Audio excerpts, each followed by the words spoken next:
ये बिल्कुल अक्षरशः समझिए, जो भी साधन कर रहे हैं गुप्त रखिए, उसे प्रकाशित मत कीजिए। सोने से लेकर शयन तक की दिनचर्या कभी अपनी किसी के सामने मत रखिए, गुप्त रखिए। बहुत लंबे समय तक आपका साधन भजन ठीक चलेगा। और यदि आपने अपनी साधना व्यक्त कर दी, दो चार लोग बैठे हैं, उनसे कि आप क्या समझते हो, मैं 1 बजे रात्रि को उठता हूं, ऐसा ऐसा करता हूं, ऐसा ऐसा कर, वो बंद हो जाएगा, उठना बंद हो जाएगा, वो दिनचर्या बंद हो जाएगी। स्पष्ट लिखा हुआ है। तो इसमें लिखा है कि दूसरों को बताने के समय हमारे चित्त में अहंकार होता है, अंतःकरण में अहंकार स्फुरित होता है। मैं इतने बजे करता हूं, मैं ये करता हूं, मैं करता हूं, इसके कारण उसकी साधना रुक जाती है। यदि उसे घुमा के वर्णन करें कि संतों ने कहा रात्रि के 1-2 बजे उठ जाना चाहिए, भजन साधन करना चाहिए, फिर ब्रह्म मुहूर्त में अमुक अमुक ऐसा साधना करना चाहिए, संतों ने कहा है। अपनी डायरेक्ट बात ना बतावे कि हमारी साधना क्या है। सदैव अपनी साधना को गुप्त रखे, भगवत चर्चा करे, संतों की बातें बताए। अपनी बात बतानी है तो किसी साधक ने ऐसा अनुभव किया, ऐसी बात बतावे। कभी अपने को उसमें सम्मिलित न कर ले कि मैं अपना अनुभव बताता हूं कि ऐसी ऐसी दिनचर्या मेरी 10 वर्ष से चल रही। तो आप लिख लो, अगर 10 दिन के अंदर न रुक जाए तो हमें बता देना। चाहे जितनी हिम्मत कर लो, 10 दिन के अंदर रुक जाएगी, हम कह रहे, गारंटी। आप अपनी संपूर्ण साधना को किसी से बता दो, अगर 10 दिन के अंदर वो साधना न रुक जाए तो हमें बता देना। कभी भी किसी भी स्थिति में अपना रहस्य नहीं खोलना चाहिए साधना का, कि हम क्या साधना करते हैं, कितनी करते हैं, क्या करते हैं। कुछ अगर अनुभव के साधकों का मंगल हो तो उसे अन्य संतों के या साधकों के शब्दों में बोल दे, अपने डायरेक्ट ना खोले कि ये मेरी दिनचर्या है, ये मेरी साधना है। बताते समय भाव तो आ ही जाता है कि मेरा साधन अच्छा चल रहा है, तो इस मनोवृत्ति से कैसे बचें? ऐसी बात मन में आवे तब यही माने कि मेरा साधन गुरु कृपा से चल रहा है, भगवत कृपा से चल रहा है, और दूसरों का भी साधन भगवान जैसा चला रहे हैं वैसा चल रहा है। अभिमान करने की कोई जरूरत नहीं है। अभिमान की वृत्ति उदय होने ही ना दे। दूसरे जैसे भगवान चला रहे हैं वैसे चल रहे हैं, हमें जैसे भगवान चला रहे हैं वैसे हम चल रहे हैं। साधना करते समय मन में संकल्प विकल्प बहुत उठते हैं, इसके लिए क्या करें? वैसे साधना तो इसी बात की है कि कोई संकल्प न उठने पावे, पर यदि संकल्प उठे तो उसे पूरा होने न दे, उसे नष्ट कर दे। संकल्प उठे तो उसे पूरा ना होने दे, चाहे सत हो चाहे असत हो। ये संकल्प बनना बंद नहीं होगा। साधना है संकल्प रहित होने की। कोई संकल्प नहीं है, ना अच्छा ना बुरा। बोले हम आज से ये संकल्प करते हैं।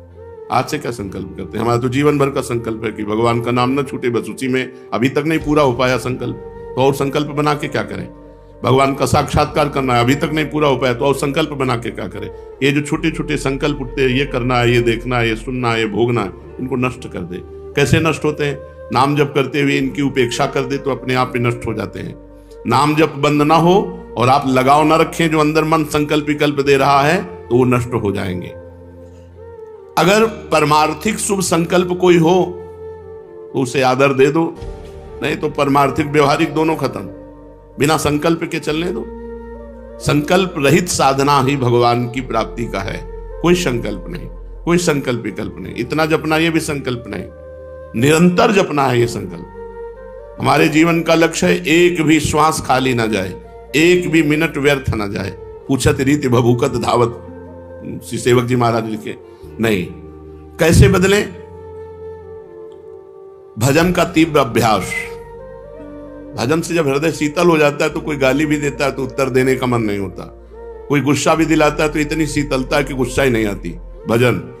भजन का तीव्र अभ्यास और भगवान से कृपा याचना करना कि हमारा स्वभाव बदल दो। सेवक जी कह रहे हैं, या जो पर्यो मोहि सहज स्वभाव, से हरिवंश नाम रस चाओ, नाव सुदृढ़ भव तरन को। ये सुदृढ़ नौका है नाम। भवसागर से तरने के लिए सुदृढ़ नौका नाम है, और मेरा स्वभाव पड़ गया है निरंतर हरिवंश नाम का रटने का। यह जो पर्यो मोहि सहज स्वभाव, श्रुतौ राधिका कीर्तिरंतः स्वभावे। हमारी श्रवणेंद्री का स्वभाव बन गया ऐसी किशोरी जी की चर्चा सुनना। जबान का स्वभाव बन गया है राधा राधा रटना। हमारा स्वभाव तभी बदलेगा जब हम तीव्रता पूर्वक भजन में लगेंगे। 1 महीने में 1 बार गुस्सा होने पर 1 महीने के भजन का फल ढक जाता है।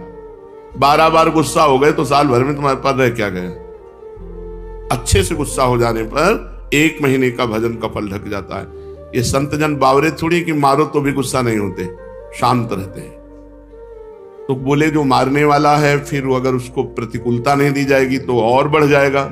नहीं, उमा क्षमा साप होते भारी, अपने कर्म जाए अपकारी। जो तुम्हारा अपकार कर रहा है उसे क्षमा कर दो, तुम्हारी क्षमा उसके लिए सांप से भी बढ़कर जाकर दंड देने वाली बन जाएगी। तुम्हारा भजन तो बढ़िया बच गया और उसको दंड सांप से भी अधिक मिल जाएगा। उमा क्षमा साप होते भारी, अपने कर्म जाए अपकारी। छोड़ो उसको, शांत रहो। कोई बात करे तो बहुत नम्र और मृदु बात करो और सावधानी पूर्वक जीवन व्यतीत करो। ऐसे किसी स्त्री पुरुष से बात ही न करो जिससे कोई संबंध नहीं है। व्यर्थ में नेत्रों को बहुत संभाल के, वाणी को बहुत संभाल के रास्ते चलते, श्री हरिवंश, जिधर वो श्री हरिवंश आया उधर से मुंह फेरो और फिर बोलो श्री हरिवंश, तो चल दो। साधु का स्वभाव ऐसा नहीं होता। ऐसे करोगे फंस जाओगे, ऐसे करोगे फंस जाओगे। बिल्कुल नहीं फंसना। कोई श्री हरिवंश नाम के सहारे, राधा नाम के सहारे आपसे नेत्र मिलाना चाहता है, आपसे बातचीत करना चाहता है, बिल्कुल नहीं है श्री। और अगर स्त्री शरीर में है तो बोलना ही नहीं है। कोई पुरुष आपसे कह रहा है भाई जी श्री हरिवंश, बोलना ही नहीं। वो भले माने कि गुस्सा है क्या, पागल है क्या, सुनाई नहीं देता क्या, यही माने तो अच्छा है। ज्यादा अपने को प्रवीण संत ना समझ ले, नहीं तो फंसने में देर नहीं लगती। माया फौरन फंसा लेती है, चित्त वृत्ति आकर्षित हो जाती है। इसलिए अपना स्वभाव बदले। भजन का फल है स्वभाव का बदलना। पूरी चेष्टा करता हूं साधना में, परिस्थिति में सुधार संतोषजनक नहीं आ रही, बड़ी निराशा छा रही है। जो साधक भगवान की कृपा का आश्रय लेकर साधना करता है, साधना में संलग्न है, प्रमाद नहीं करता, और ये स्थिति है कि संतोष नहीं हो रहा है, बढ़िया बात है। भगवान की कृपा का भरोसा करके साधना में कोई कमी नहीं पर संतोष नहीं हो रहा, ये बढ़िया बात है। संतोष होना बहुत हानिकारक है साधना में। साधना में असंतोष बढ़िया है। कभी संतोष नहीं, और भजन और भजन और साधन। संतोष हो गया तो मन कहेगा नियम तो पूरा ही हो गया, थोड़ी देर मनोरंजन कर लेते हैं। संतोष नहीं होना चाहिए, पर भगवान की कृपा का आश्रय और सच्चाई से साधना में लगन पूर्वक लगना। अमर पद की प्राप्ति का उपाय क्या है? उस मायातीत, कालातीत, अकाल पुरुष की प्राप्ति का उपाय क्या है? चिंतन। अनन्यस चिंतयन्तो माम। भगवान ने कहा अनन्य चेता सततम यो माम स्मृति नित्यशः तस्याहम सुलभा पार्थ। मैं उसके लिए सुलभ हो जाता हूं जो निरंतर मेरा चिंतन करता है। नाम का चिंतन, रूप का चिंतन, गुण का चिंतन, बस चिंतन चलना चाहिए। चिंतन, भगवत चिंतन से अमर पद की प्राप्ति होती है। जब युद्ध जैसे कार्य में भी भगवत चिंतन हो सकता है तो हर कार्य में भगवत चिंतन हो सकता है। माम अनुस्मर युद्ध च। जब युद्ध जैसे कार्य में भगवान का स्मरण हो सकता है तो कोई भी कार्य ऐसा नहीं जिसको करते हुए हम भगवत स्मरण ना कर सके। निरंतर भगवत स्मरण ही अमर पद, भगवत प्राप्ति, परम पद के उपाय हैं। अगर भगवत चिंतन में अंतर पड़ रहा है तो उतना ही अंतर पड़ रहा है अमर पद में। क्या साधना में वेश धारण करना आवश्यक है? ये वेश आचार्य परंपरा से होता है। ये जरूरी नहीं कि वेश धारण करे तभी परम पद मिलेगा, और ये जरूरी नहीं कि वेश धारण कर लिया तो परम पद मिलेगा। अगर वेश धारण करके भजन नहीं हो रहा, मनमाने आचरण हो रहे हैं तो नरक मिलेगा। और वेश धारण नहीं किए, बहुत सही साधना कर रहा तो उसे भगवत प्राप्ति होगी। वेश का विशेष महत्व नहीं है, महत्व भजन का है। भीतर अगर आपके भजन चल रहा है, बाहरी वेश कैसा भी हो तो आपको भगवत प्राप्ति होगी। बाहरी वेश साधु का, भीतर संसार का चिंतन, मान प्रतिष्ठा, रुपया पैसा, तो फिर भगवत प्राप्ति नहीं, नरक की प्राप्ति होगी। वेश आचार्य परंपरा से है। अगर वेश है और उद्देश्य है तो सोने पे सुगंध है, फिर क्या कहना है। मम भक्ति युक्तो भुवनम पुना, तो तीनों लोगों को पावन करने वाला है। लेकिन केवल वेश है, उद्देश्य भगवत प्राप्ति नहीं, भजन नहीं, इधर उधर भंडारा खाते डोलना, रुपया पैसा समेटना, मान प्रतिष्ठा, ये लोक व्यवहार, हंसी मजाक, तो संसारिक जीवन व्यतीत करने से कोई वेश थोड़ी भगवत प्राप्ति करा देगा। इसलिए वेश का विशेष महत्व नहीं है, भजन का विशेष महत्व है, उद्देश्य का विशेष महत्व है। वेश रखकर तो विशेष सावधान रहना चाहिए कि भगवान ने इतनी कृपा की, मुझे विरक्त वेश दे दिया, अब मेरे से गलती न हो, अब मैं भगवत प्राप्ति इसी जन्म में कर लूं। सोते हुए जब कैसे होता है, जब कहा जाता है 24 घंटे जप करो, तो सोने में तो 6 घंटे जाते हैं, तो 6 घंटे तो जप नहीं होता। नहीं, जब हम निद्रा में जा रहे हो और भजन करते हुए सो गए, तो हमारा जितना सोने में समय जाएगा वो सब भजन माना जाएगा। जैसे मरते समय नाम ले लिया तो पूरे जीवन क्या किया है परिणाम नहीं देखा जाएगा, आपको भगवत प्राप्ति होगी। ऐसे सोते समय नाम जप करते हुए सो गए तो 6 घंटे, 7 घंटे, 5 घंटे, 4 घंटे जो सोए वो भजन का फल मिलेगा। इसलिए सोते समय बहुत होश में होना चाहिए। सब बातें हटा करके नाम में एकदम डूबते हुए फिर नींद में चले गए। तो निद्रा समाधि स्थिति, जो सोना है वो भी आपका समाधि भजन माना जाएगा, क्योंकि निद्रा में वृत्ति लीन होने के पहले आप नाम जप कर रहे थे, तो नाम जप में ही लीन माना जाएगा, निद्रा में नहीं माना जाएगा। निद्रा के ठीक पूर्व एक क्षण पहले तक नाम जप चल रहा है और फिर सो जाइए, तो आप देखिए जगते समय वही नाम जप चलता मिलेगा, तो बीच में आपका भजन ही माना जाएगा। ऐसे 24 घंटे भजन माना जाएगा। प्रश्न कर रहे हैं, भजन करने के लिए क्या घर छोड़ना आवश्यक है कि भाई अब भजन करना है तो घर द्वार छोड़ दे? हमें लगता है कि अगर भजन का अभ्यास नहीं तो बाहर ज्यादा माया जाल है, बाहर ज्यादा माया जाल है, घर की अपेक्षा बाहर ज्यादा भ्रष्ट होने के चांस हैं। अब कहीं तो कमरा लोगे, कहीं व्यवस्था, तो रुपया कैसे मिले? तो धनी पुरुषों का संग करो, फिर बेविचार और नाना प्रकार की गलतियां और नाना प्रकार के दोष हो जाते हैं। घर में अपनी कमाई का खा के दूसरों का उपकार करते हुए जो भजन करता है बहुत जल्दी सिद्ध हो जाता है। जो विरक्त है, भगवान की विशेष कृपा हो गई है और वो साधु समुदाय में रहे, आकाश वृत्ति या मधुकरी वृत्ति से जीवन यापन करे, खूब भजन करे, सिद्ध हो जाएगा। जो मेहनत करके कमाया है जिंदगी में, उसी अपनी कमाई के धर्म के टुकड़े खाओ और खूब नाम जप करो।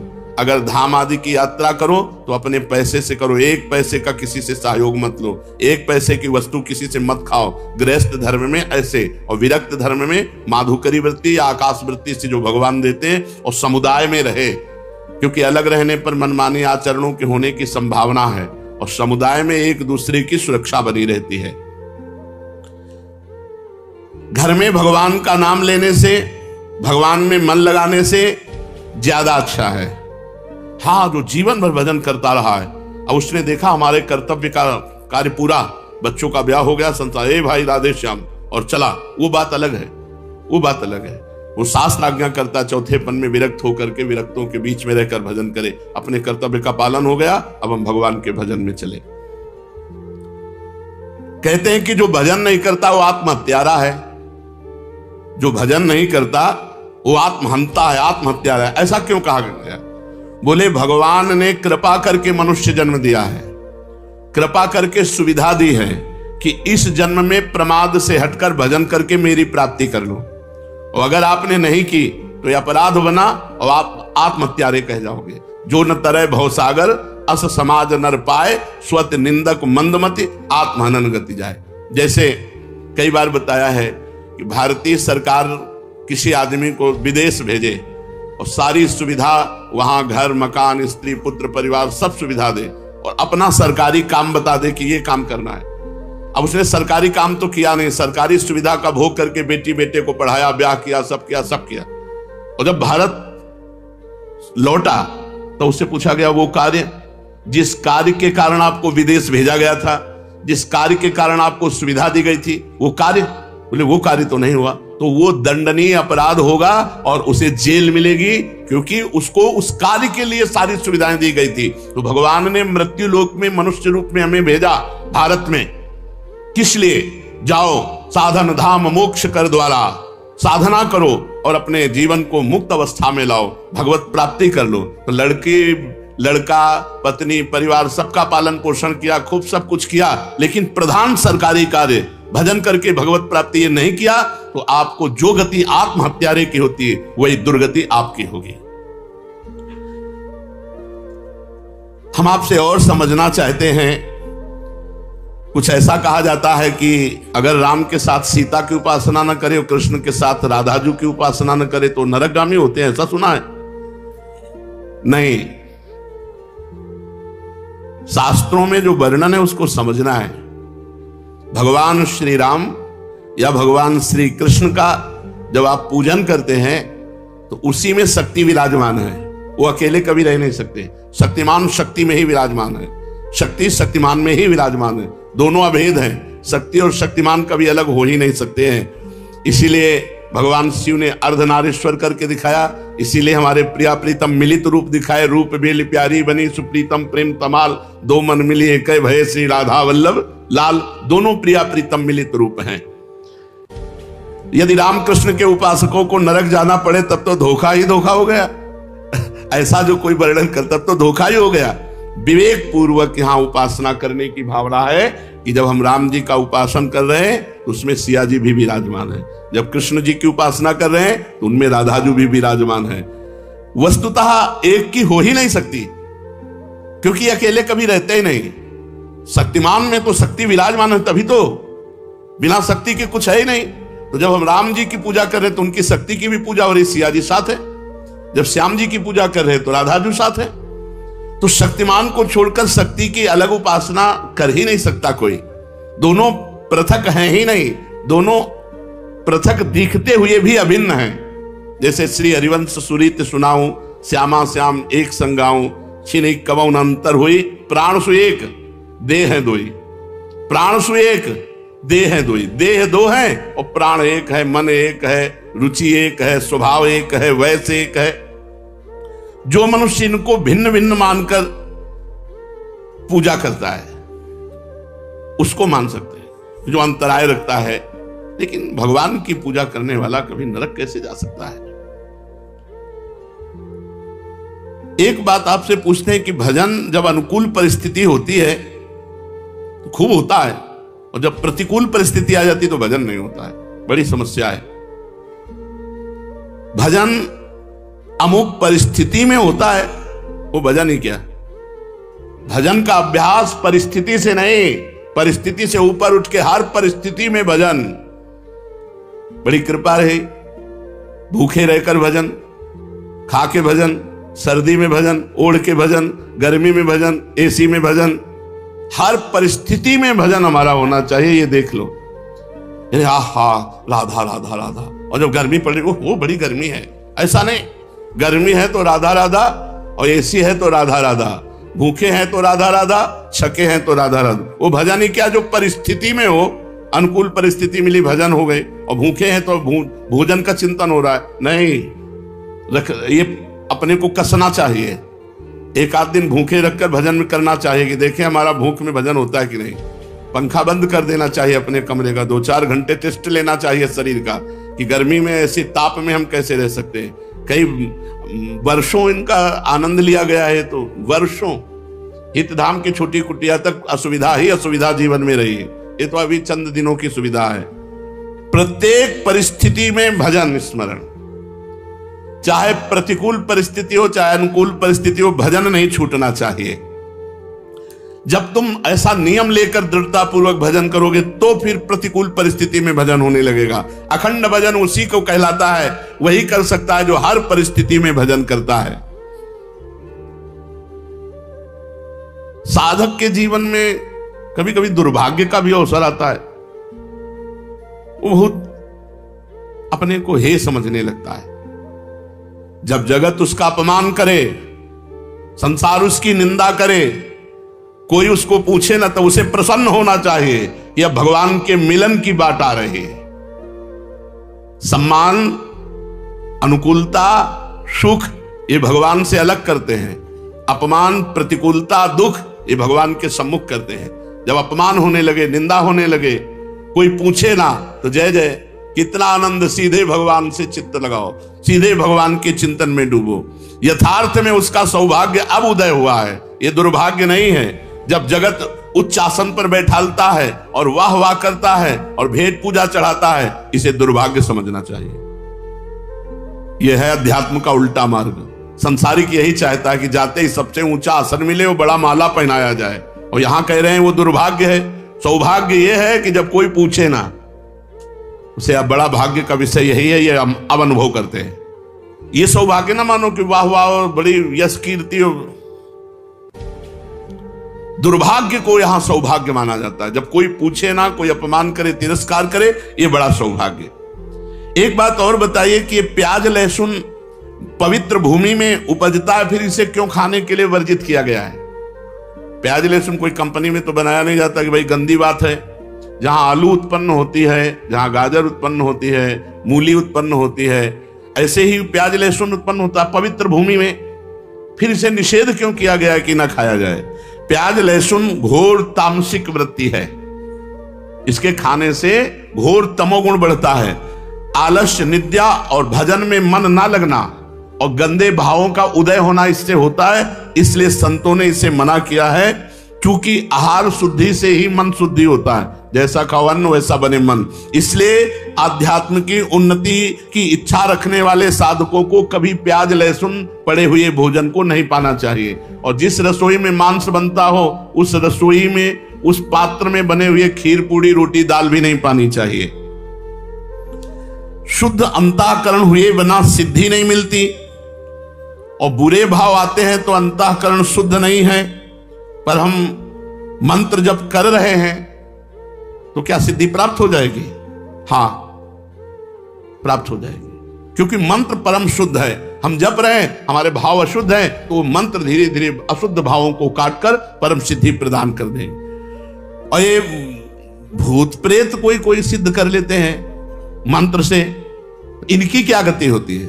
जो भूत प्रेत की उपासना करते हैं, ये तामसिक सिद्धि है, वो नरक की प्राप्ति होती है। और भूत बनते हैं, भूत बनते हैं और नरक की प्राप्ति। भूतों को पूजने वाले, भगवान गीता जी में बोले, भूतों को पूजने वाले भूतों को प्राप्त होते हैं, पितरों को पूजने वाले पितरों को प्राप्त होते हैं, देवताओं को पूजने वाले देवताओं को प्राप्त होते हैं। हे अर्जुन, मुझे पूजने वाले मेरे को प्राप्त होते हैं। साधक को चाहिए दिखावे में ना पड़े, चमत्कार दिखाने में।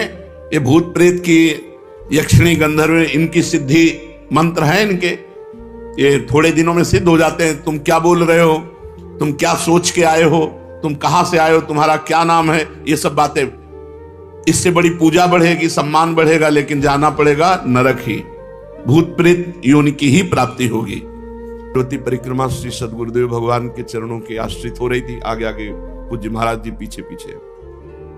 पहले वृंदावन की दंडवती करवाई, फिर गिरिराज जी की, फिर बरसाने की, फिर ब्रज 84 कोश पद यात्रा। गुरु कृपा ही सामर्थ्य प्रदान करती है। 4 बजे तड़के एक इतना बड़ा बालक अन्योर के साथ ऐसे आगे परिक्रमा मार्ग 50 हाथ आगे महाराज जी होंगे। आदेश था कि दूरी बना के चलो। वो बैठ गए तो 50 हाथ दूर बैठे रहो, जब तक वो दंडवती न शुरू करे तब तक बैठे रहो। वो चिंतन परायण महापुरुष। तो बीच में बोले, ला बाबा पैसा दे। श्री जी की सेवा के लिए कब्र में कुछ गमछा में से बांधे रहते। नहीं नहीं पैसे नहीं चल। ए झूठ बोले बाबा, पैसे। बालक है, गांव आसपास तो कोई बालक आ, पर 4 बजे प्रश्न उठा, खुला 1 रुपया से। वो मंद मुस्कान, वो चितवन, दंडवती लगाए बिना कारण के अश्रु प्रवाह। जब दंडवती का विश्राम हुआ तो पूज्य महाराज जी से कहा, महाराज जी ने कहा, यहां बालक कहां आ सकता है 4 बजे? ये तो गिरिराज धरन की ही लीला है, गिरिराज धरन। जब यहां वृंदावन आए तो भक्ति दीप महाराज जी यहां रहते थे। उनका, बाबा तुम्हें भगवत साक्षात्कार हुआ गिरिराज जी में? नहीं महाराज। हे बाबा, हमको यहां से पता चला तुम कह रहे हो।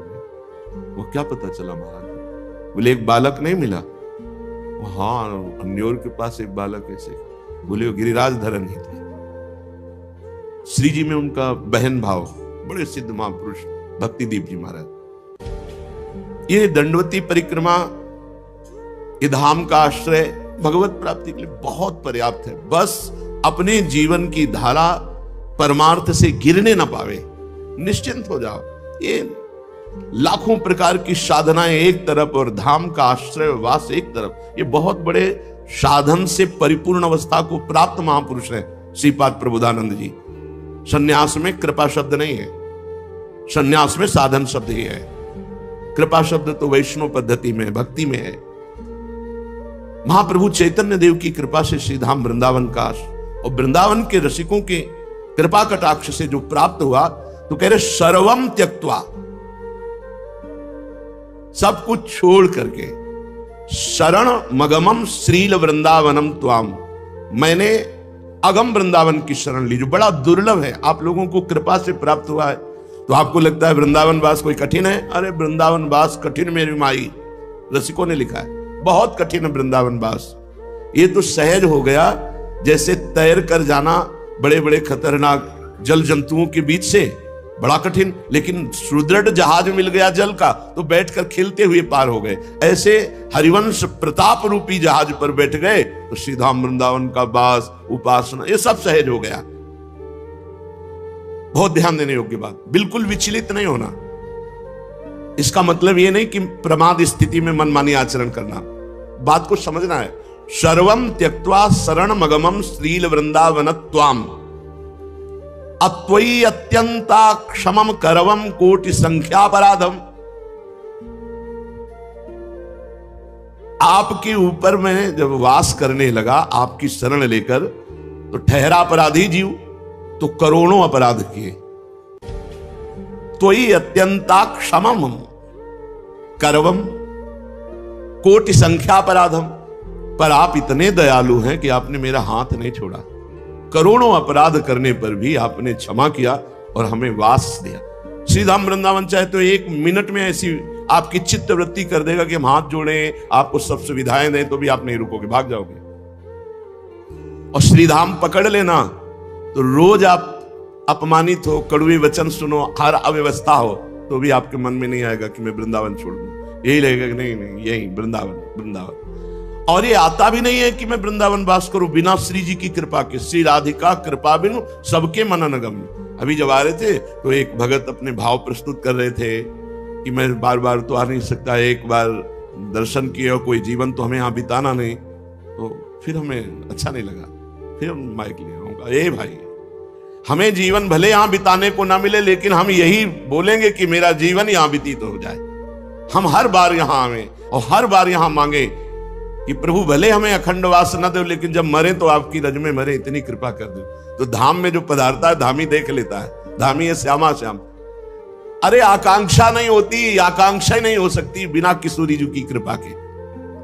सर्वम त्यक्त्वा शरण मगमम श्रील वृंदावन त्वाम, हे वृंदावन सब कुछ छोड़कर हमने आपकी शरण ली। और हमारा स्वभाव है गलती कर देना, तो हमसे कोटि संख्या अपराध हम अगर गिने तो करोड़ों अपराध होंगे, पर आपने सब क्षमा किया। कैसे पता चला क्षमा कर दिया? क्योंकि मेरे हृदय में यह नहीं आया कि मैं वृंदावन छोड़ दूं। आपने मेरा कर पकड़ लिया, हाथ पकड़ लिया। तन्मे नालंबन में ही किमप्यस्ति राधा पदाब्ज द्वंद्वानंदोन्माद। और क्या कृपा कर दी? आपने सहारा दे दिया गोरे चरणारविंद का, और उन चरणारविंद से हमारे हृदय में बड़ा उन्माद प्रकट हुआ, प्रेमोन्माद।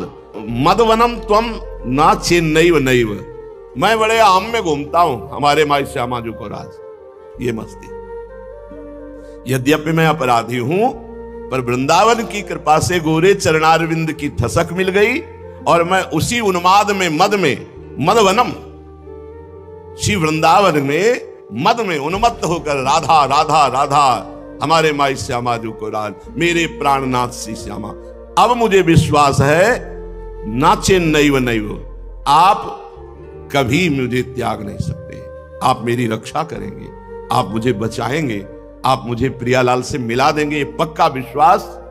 मदगुण दोष विचारम विनैव वृंदावनम महाशक्ति, नित्योच्छृंखल करुणाद्यखिल गुणम माम ध्रुवम नयेत स्वपदम। श्रीधाम वृंदावन अपने अखंड वास करने वाले के गुण या दोष नहीं देखता, इसीलिए कह रहे हैं मद गुण दोष विचारम विनैव वृंदावनम महाशक्ति। बहुत आनंद के वचन है। मेरे गुण दोष पर वृंदावन ध्यान नहीं देता, अपनी महाशक्ति से मुझ उच्छृंखल पर करुणा करके अखिल गुण युक्त करके श्री जी की सेवा में पहुंचा दिया। नित्योच्छृंखल करुणाद्यखिल गुणम माम ध्रुवम नयेत स्वपदम। स्वपदम श्री प्यारी जी की सेवा, हमारा स्वपद है श्री लाडली लाल की युगल सेवा, सहचरी पद, ये स्वपद है। जो श्रीधाम वृंदावन का अखंड वास ले लेता है, ये अखंड वास वाले। तो वृंदावन उसके गुण दोष पर विचार ना करके महाशक्ति अपनी सामर्थ्य से, यद्यपि वो उच्छृंखल स्वभाव का है, तो भी करुणा करके अखिल गुण संपन्न श्री श्यामा श्याम की सेवा की योग्यता प्रदान कर देता है। धन्यम वृंदावनम।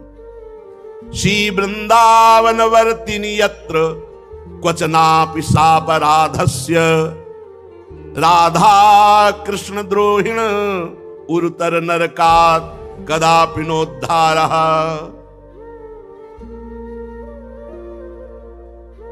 अब यहां थोड़ा सावधान की बात करें। यदि यहां वृंदावन वासी का अपराध कर दिया और श्री प्रिया प्रीतम की निंदा की, उनकी लीला की, उनकी, जैसे बहुत से बहिर्मुख लोग हैं, कई तरह की भावनाएं, तो फिर वृंदावन उद्धार नहीं करेगा, फिर यहां से नरक ट्रांसफर करेगा। ये बड़ी बात कह रहे हैं, यहां थोड़ा समझना पड़ेगा। ये कई बार कहा कि वैष्णव द्रोह ना होने पावे, ये वैष्णव धाम है।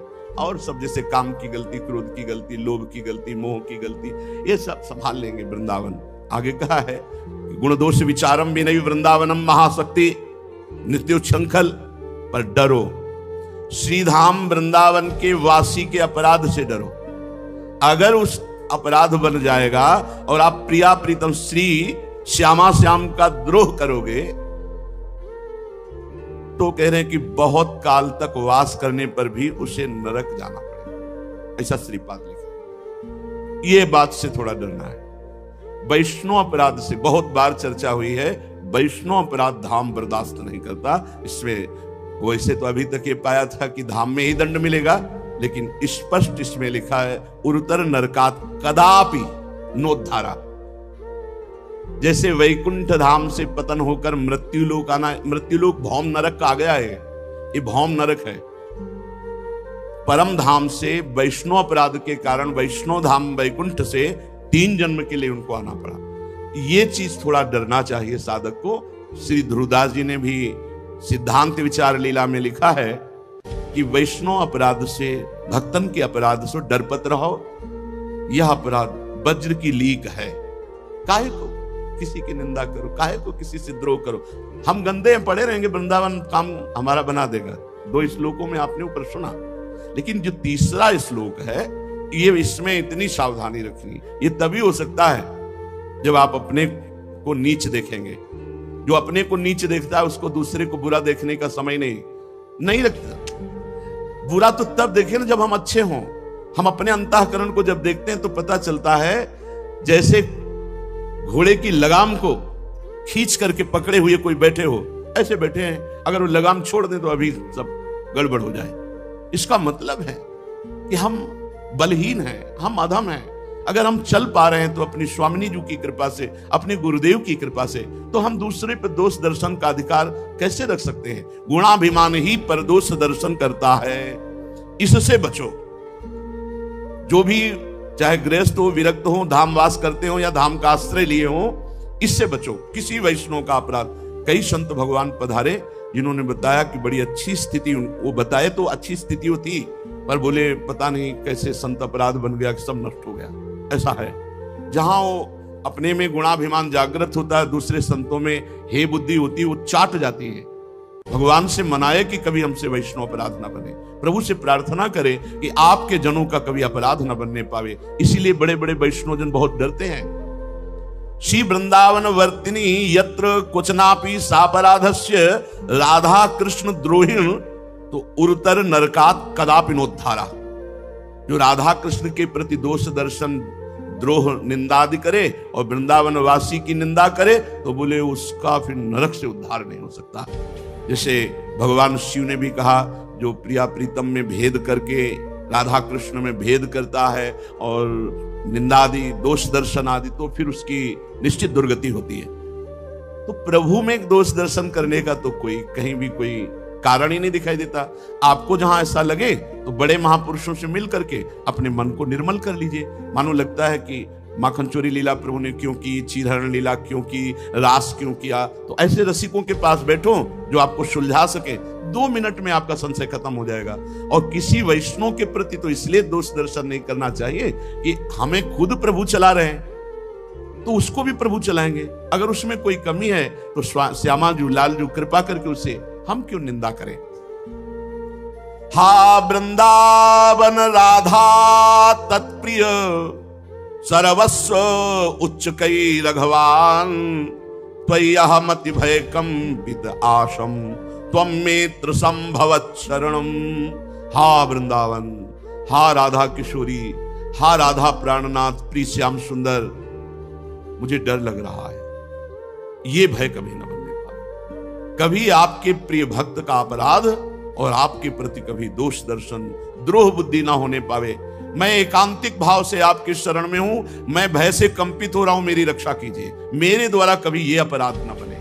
हा वृंदावन, हा राधा, राधा तत्प्रिय सर्वस्व श्याम सुंदर, उच्चैक रघवान। यद्यपि मैं महान पापी हूं पर भय कंपिता, मैं उन पाप से भयभीत नहीं हूं, मैं भयभीत हूं ऊपर वाले इस लोक से। कहीं आपके भक्त का अपराध न बन जाए, कहीं आपके प्रति दोष दर्शन न हो जाए। आसम त्वं मेत्र संभवत शरणम, मैं आपकी ही शरण में एकांतिक भाव से आशा करता हूं कि आप मुझे ऐसी सामर्थ्य देंगे कि हम किसी की निंदा न करें। अवसर ही नहीं भाई, निंदा का अवसर ही नहीं है। अगर आप अपना समय खाली रखते हैं तो ये दोष बनेगा, नहीं है ही नहीं, अवसर ही नहीं। सत्संग सुना, अपनी दिनचर्या, अपने कार्य से मतलब तेरे भावे जो करे, भलो बुरो संसार नारायण तू बैठ के अपनो भवन बुहार। हमें दुनिया से मतलब क्या है। अगर कोई हमारे पास आकर किसी संत की निंदा या कुछ ऐसा कर, तत्काल रोक देना चाहिए। ए भाई, तुम अपना चश्मा बदलो, काहे को दूसरे का दोष दर्शन करते हो। कान में अंगुली डालो, राधा राधा, वहां से निकल पड़ो। राधा कृष्ण विलासई रति मधुरिम सिंधु बंधो उल्लासई। कितनी मेहनत से भजन कमाया जाता है। भजन करना कितना कठिन है। ये दुष्ट मन और इंद्रियां एक क्षण में सब ठगों के हाथ दे देते हैं। बहुत विचित्र इनकी चाल है। मन और इंद्रियां ठगों से मिलकर हमें लुटवाते रहते, नहीं तो भगवदानंद यहां तो वास मात्र से अनुभव हो जाए। वृंदावन वास करना अपने आप में बहुत बड़ा भजन है। 1 महीने तीर्थराज प्रयाग में वास करते हैं तो बड़ा पवित्रता का अनुभव होता है, हृदय फूलता है। 1 महीने वास किया संगम में, तीर्थराज प्रयाग में। जब माघ मकर गति रवि जब हुई, तीर्थपति आओ सब कोई जाता है, जैसे अर्ध कुंभी कुंभ। और ऐसे भी माघ मास में 1 महीने वास करने में छाती फूलती, आनंदित होते। और यहाँ ज्ञान भक्ति वैराग्य सबका संगम है वृंदावन धाम, और यहां आप जीवन व्यतीत कर रहे हो, आपका हृदय नहीं फूल रहा। आप विचार करो, जब 1 महीने के बाद वहां से चले ना, बहुत आनंद अपने लोगों ने वास किया है। एक हृदय में 1 महीना से संगम स्नान हो रहा है और वहां वास किए, बड़ा पवित्रता का अनुभव होता है। और तीर्थराज प्रयाग जहां पवित्रता का अनुभव करता है, ऐसे वृंदावन धाम में आप आजीवन व्यतीत कर रहे हो, आपको अनुभव नहीं हो रहा। हम तब कहीं ना कहीं हमसे त्रुटि हो रही नहीं। वृंदावन वास मात्र आनंद में उन्मत्त कर दे आपको। राधा कृष्ण विलासई रति मधुरिम सिंधु बंधुरोल्लासई रंजित निकुंज वीथिम ध्यायन्ति वृंदाटवी महाधन्य। वह धन्य हो जाता है वृंदावन में वास करने वाला, जो केवल प्रिया प्रीतम के पद गायन करना, नाम जप करना, उन्हीं का चिंतन करना, वृंदावन की कुंज निकुंजों का चिंतन करना। रंजित निकुंज भी थी, जहां उनके चरणार विंद पड़ रहे, कैसे प्रिया प्रीतम विहरण कर रहे, कैसे प्रिया प्रीतम मुस्कुरा रहे, उनके पदों का गायन करना, नाम जप करना। तो बोले वो महाभाग्यवान पुरुष धन्य है वृंदावन वास कर। किसी से मतलब नहीं, ना काहू सो बोली वो, ना कोई व्यवहार, अपनी कुंवरी किशोरी को जियत निहार निहार। मतलब नहीं किसी से। वृंदावन ऐसे रहे मनो चिन्हारो ना, किसी से कोई मतलब नहीं। राधे श्याम बस जो जो कर रहा है प्रिया जो जाने, लाल जो जाने। हमें तो जैसे चला रहे हम वैसे चल रहे, नेत्र नीचे किए हुए अपनी कुटिया से, जहां आए सत्संग सुना, वाणी पाठ किया, नेत्र नीचे किए, अपनी कुटिया में चले गए, किसी की कोई बात नहीं। व्यवहार तो बहुत खतरनाक है। अगर यहां दोस्त बनाया तो गड़बड़ हो जाएगा। रास्ते में चल रहे हैं, बातें कर, वो अमुक की अमुक की अमुक की, अब वो निंदा स्तुति वैष्णव अपराध में आ जाएगा। कुछ नहीं, पर निंदा की किए ते आवत नहीं कछु हाथ, मूरख पर्वत पाप को ले चल अपने साथ। किसी की चर्चा मत करो।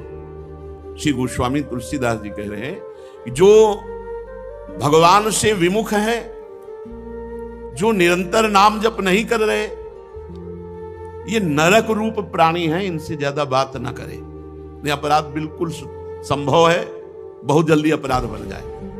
ते नर नरक रूप जीवित जग, भव भंजन पद विमुख अभागी, निशिवासर रुचि पाप अशुचि मन खलमति मलिन निगम पथ त्यागी। नहीं सत्संग भजन नहीं हरि को, श्रवण न राम कथा अनुरागी। बस सुत बितदार भवन ममता निसी, सोवत अति न कबहु मति जागी। किनका संग नहीं करना? बोले वो अभागी मनुष्य नरक रूप हैं, मतलब उनका संग, उनके पास बैठना, उनके साथ भोजन करना, मानो नरक जाने का रास्ता तय करना है। कैसे लोगों का संग ना करे? बोले जो भवभय भंजन भगवान श्री हरि के चरणों से विमुख हैं, रात दिन दूसरों से सुख लेने का चिंतन करना ही पाप वृत्ति है, दूसरों से सुख भोगने की इच्छा। बोले जिनका स्वभाव दिन रात पाप में ही लगा रहता है मन, अगर संत समागम भी हो रहा है, धाम में भी है, तो उनकी वृत्ति केवल पापाचरण में है। इसीलिए श्रीपाद ने कहा है उनको नरक। ऐसा नहीं कि तुम वृंदावन में पापाचरण करोगे तो वृंदावन धाम तुम्हें स्वीकार कर लेगा। कुछ सीमाएं हैं, हमारी इच्छा नहीं है, पर स्वाभाविक ऐसा बुरा स्वभाव कई जन्मों का है जो हमसे गंदे आचरण करा देता है। वृंदावन माफ कर देगा, हमारी गलती है, वृंदावन माफ। हम दूसरों को कष्ट दें, दूसरों से द्रोह करें, दूसरों की निंदा करें, अपराध करें, ये नहीं क्षमा करेगा। हमारी गलती है, वो क्षमा कर देगा। जिनका मन अशुद्ध है, दुष्ट बुद्धि है, भगवत मार्ग को छोड़े हुए हैं, ना कभी सत्संग करते हैं, ना भगवत भजन करते हैं, अगर भगवान की कथा भी हो रही है तो वहां भी इसी विचार से जाते हैं, दोष दर्शन की बुद्धि से। श्रवण न राम कथा अनुरागी, और उनके हृदय में बस स्त्री आसक्ति, धन की आसक्ति, पुत्र की आसक्ति, कैसे इनको सुख पहुंचावे, ऐसे मोह ममता में आसक्त अचेत सोते हुए, जो मैं मेरे की डोरी में बंधे हुए अज्ञान में, ऐसे लोगों का संग नहीं करना चाहिए। तुलसीदास हरिनाम सुधा तज, सठ हठ पियत विषय विष मांगी, सूकर श्वान श्रगाल सरिस जन, जनमत जगत जनन दुख लागी। श्री गोस्वामी तुलसीदास जी कह रहे हैं, ये दुष्ट स्वभाव वाले भगवान नाम रूपी अमृत का पान नहीं करते। ये अमृत को छोड़कर, नाम रूपी अमृत को छोड़कर, ये विषय रूपी जहर लूट लूट कर खाते हैं। इनसे सुअर अच्छे, कुत्ता अच्छे, गीदड़ अच्छे। क्यों? ये अपने निकृष्ट योनियों को भोग कर मानव देह की तरफ बढ़ रहे हैं, और ये मानव देह धारण करके अपनी मां को व्यर्थ में दुख दिया, 9 महीने गर्भ में रहे, जन्मे, और ऐसे पापाचरण किए कि पितरों को भी नरक ले गए। ऐसे दुष्ट संग का त्याग कर दे। अगर हमें कभी दुष्ट संग मिले भी जो भगवत विमुख है, तो पहला कार्य करना, मन से प्रणाम करना, और फिर दूरी बना लेना। मन से इसलिए प्रणाम करना क्योंकि आचार्य का आदेश है, ये क्रूरापि पापिनो न च सताम संभाष्य दृश्यासे, सर्वानुवस्तुतया निरीक्ष परम स्वाराध्य बुद्धिर्मम। उनमें भी मेरे राधा वल्लभ लाल हैं, उनको प्रणाम, जे ही प्रणाम करोगे तो अब आप उनसे दूरी बना लो, उनकी निंदा भी मत करो, तो कोई अपराध आपके ऊपर लागू नहीं हो पाएगा। नहीं, ऐसे लोगों की भी निंदा करना हमारे अंतःकरण में मलिनता पैदा कर देगा, क्योंकि कहीं ना कहीं हम उनका चिंतन करने लगेंगे और चिंतन हमारा मलिन हो जाएगा। मलिन चिंतन मलिन कर देता है। चलते हैं श्रीमद् भागवत महापुराण, जिसमें भगवान के अवतार श्री पृथु जी महाराज अपनी प्रजा को उपदेश किए। कल आपने श्रवण किया, अपनी प्रजा को महाराज पृथु जी ने कहा कि सबसे पहली बात किसी पर दोष दर्शन नहीं करना। वही देखो हर जगह परमार्थ की जहां सावधानी की वार्ता है, वहां कोई ऋषि बोले या कोई भक्त बोले या भगवान बोले, शास्त्र बोले, एक ही बात है। ध्यान दीजिए, कल की चर्चा में था कि महाराज पृथु ने अपनी प्रजा को कहा, मैं हाथ जोड़कर निवेदन करता हूं, यदि आप बात मानेंगे तो आप हमारे ऊपर बड़ी कृपा करेंगे, बड़ा अनुग्रह करेंगे। पहली बात यह कि आप किसी पर दोष दर्शन ना करें। दूसरी बात, हृदय में निरंतर भगवान का नाम जप करें। तीसरी बात, जो भी कर्तव्य कर्म करते हैं भगवान को समर्पित कर दीजिए, इससे सर्वलोक महेश्वर भगवान प्रसन्न हो जाएंगे, भगवत प्राप्ति आपको हो जाएगी। पृथ्वी तल पर हे मेरे प्रजाजन, वही मेरा प्रिय है जो यज्ञ भोक्ताओं के अधीश्वरों के भी अधीश्वर सर्वगुरु भगवान श्री हरि का निरंतर भजन करते हैं। ये बहुत बढ़िया बात है। भगवान का निरंतर भजन करते हैं, वे मुझ पर बड़ी कृपा करते हैं। महाराज पृथु ने कहा, वे मुझ पर बड़ी कृपा करते हैं। अहो ममामि वितरन्त्यनुग्रहम् हरिम गुरुम यज्ञ भुजामधीश्वरम स्वधर्म योगेन यजन्ति मामका निरंतरम क्षोणितले दृढ़व्रता।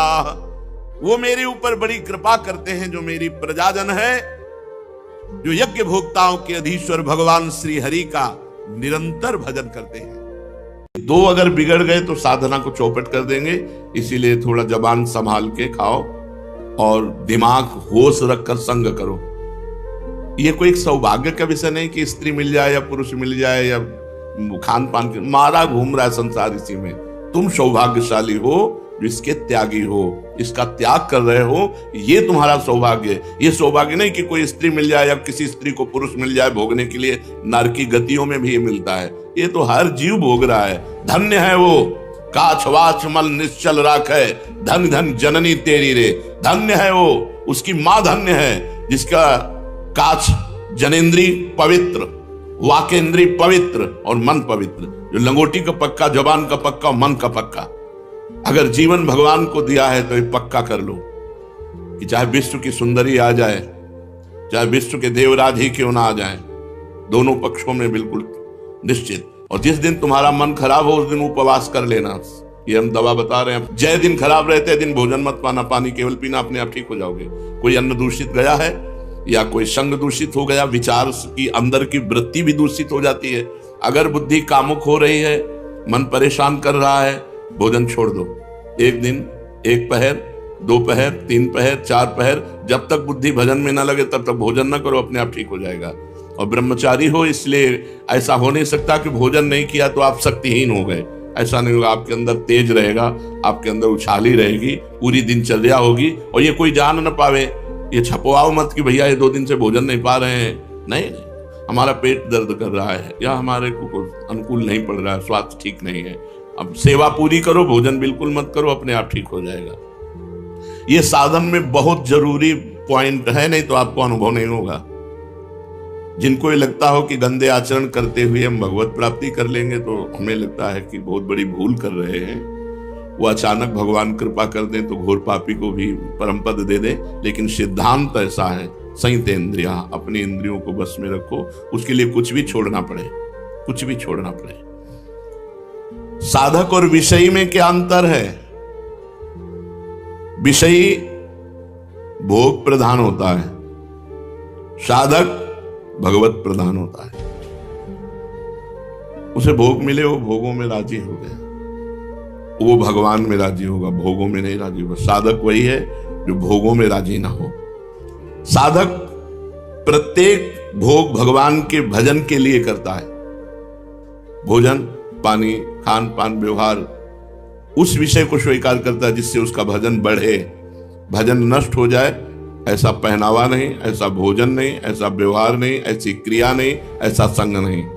विषयी पुरुष जिससे भोग बढ़े वो वही आचरण करता। शरीर को सजाना, अच्छे अच्छे रजोगुणी भोजन पाना, एक दूसरे की तरफ देखना, जिससे भोग प्रवृत्ति बढ़े विषयी पुरुष वही आचरण करता है। और जिससे भजन प्रवृत्ति बढ़े वही साधक है जो भजन प्रवृत्ति बढ़ाने वाला आचरण करे, प्रत्येक कर्म भगवान के लिए करे, प्रत्येक कर्म का फल भगवान के सिवा जिसके जीवन में नहीं वो साधक, और जो प्रत्येक कर्म भोग के लिए करे, प्रत्येक कर्म का फल भोग, वो विषयी पुरुष है। साधक अपने को कैसे जाने कि मैं सही चल रहा हूं? साधक अपने को कैसे जाने कि मैं सही चल रहा हूं? जब चित्त में बुरे अपवित्र विचार ना आने लगे, आचरण की तो बात बहुत दूर रही, चित्त में बुरे और अपवित्र विचारों का अभाव हो जाए,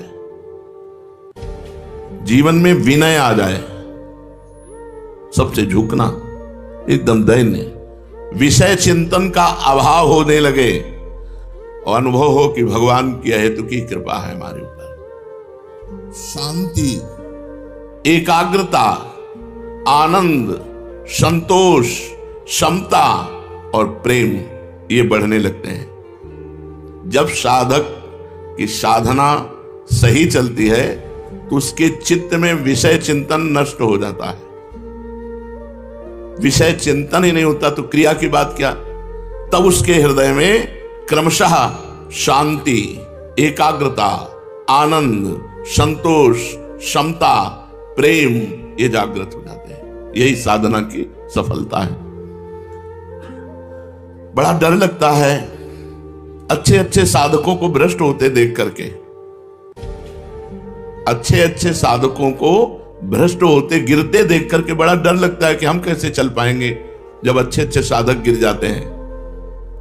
नहीं, डरने की बात नहीं है।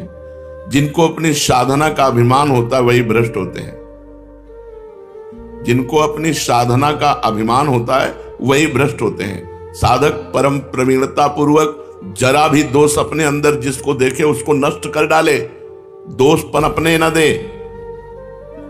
अपने को वो साधक कभी सुरक्षित न समझे जिसके अंदर ये सब भोग वासना के दोष हैं और वो आनंद से है।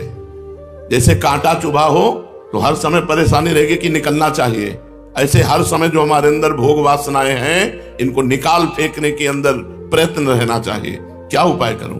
भगवान से रोए, प्रार्थना करे, खूब नाम जप करे, तत्परता पूर्वक साधन करे, उपवास करे, जैसे बने भोग वासना को जड़ से उखाड़ फेंके, नहीं तो भ्रष्ट कर देगी, गिरा देगी।